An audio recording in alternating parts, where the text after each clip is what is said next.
Hey, there we go. Almost got it. Taking a look at the Google Pixel Watch 3, the 41mm one, which wasn't really the one I was aiming for. I was wanting to have the bigger one, but yeah, this happened. And the reason why I wanted the bigger one is because when you wear it like this, it's kind of like, even though I have very tiny wrists, as you can see, I can reach around them. Actually, I don't know if you saw that. I can reach around my wrists. Anyways, so it looks a little bit like, I don't know, like something you get from one of those chewing gum machines, and which is sad compared to like a, well, more like a timepiece kind of watch. So here it is. You can see what it is, what time it is, and my pulse is 81. Camera's blinking a little bit here. 11,600 steps today. And this is how you put it on. Actually, how you take it off. And here's the watch itself. The gray rubber band doesn't really help out with it feeling like not so luxurious when you're looking at it. Probably black would be much better, to be honest. When you put this on, because they're not attached when you get the watch, read the instructions. I did not, and I spent a little bit too much time. I didn't want to go into how much time I spent with figuring out how to attach them. And then when I looked at it, it was like, oh, that's how you do it. So that was stupid. Attaches like this, and Bob's your uncle, kind of. It's soft enough so you can actually sleep with it, even if you are sleeping on your belly, which I am doing. Now you know that as well.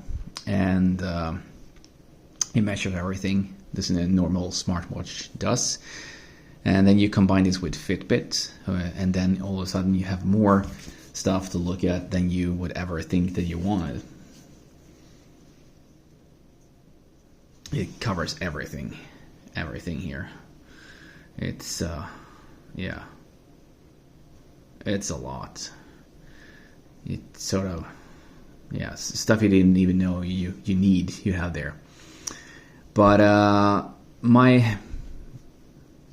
what I use the watch for, really, because I used to have another one. Actually, I still have another one, and I use it when I run.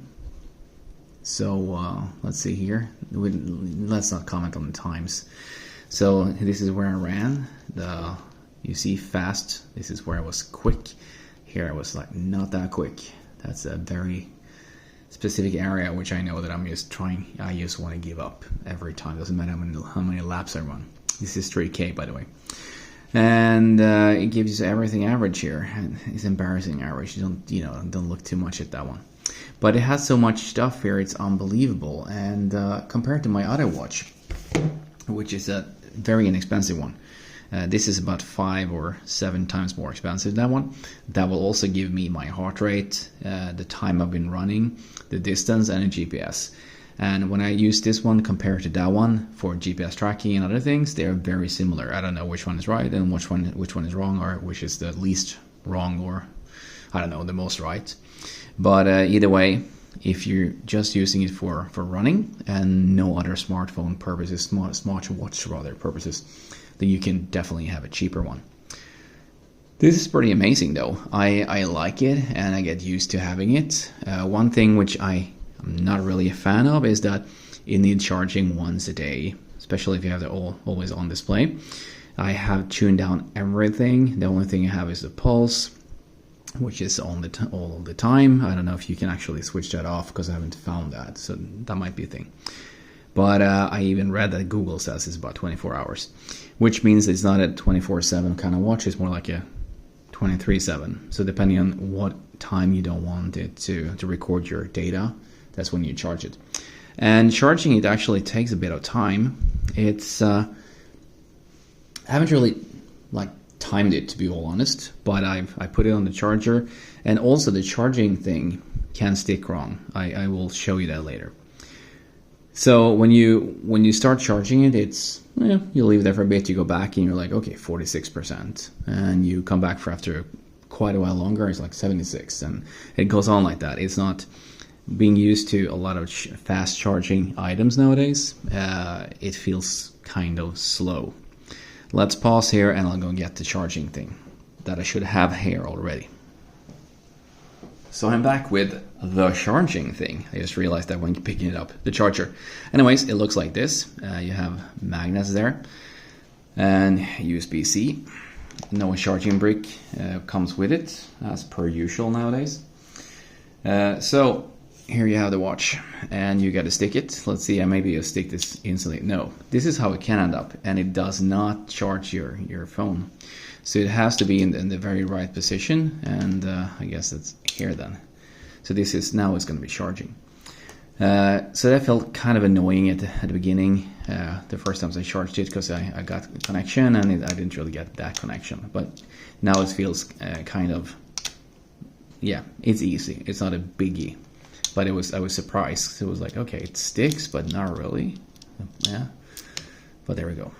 So that's the thing. Maybe. I mean, if you're me, that's the thing. I've been using this for a couple of weeks now, and I am very happy with it overall. I see that I sleep horribly. I have no deep sleep, but I'm getting used to it. The thing is that it's still, you can actually turn the dial here to move things around, which is, I guess, nice. I never do that. It's easier to. But overlooking that it doesn't look luxurious or anything like that. It gives you a lot of data, and it also can warn about certain things. So low pulse and other things. So it's a good thing. You get all the notifications here if you want to. I removed a lot of them because I don't need the constant buzzing. I've noticed that a lot of my colleagues, when they have a smartwatch, they keep looking at the watch all the time. During a conversation, like, huh? And you'll have a conversation and continue going like this, and it's like, are you heading somewhere? Are you stressed? I'm like, no, I just get notifications. So notifications is kind of annoying for anyone around you, I noticed. So therefore I took away everything that is not like a necessity. I do have a couple of, like when I get a word feud challenge, I need to get on that. Not really. Took away WhatsApp and everything, because it's nothing is that important that I need to have it there. I did keep the calendar for bookings, as I sometimes forget about it. I have on my laptop when I work from home, I switched off sound, and therefore I can miss notifications and miss meetings. But with this one here, I actually haven't missed meetings in a while, which is good. So overall, I'm very happy with the watch. Overlooking that it looks like kind of a bubble gum machine watch naturally, but all the functionalities is great.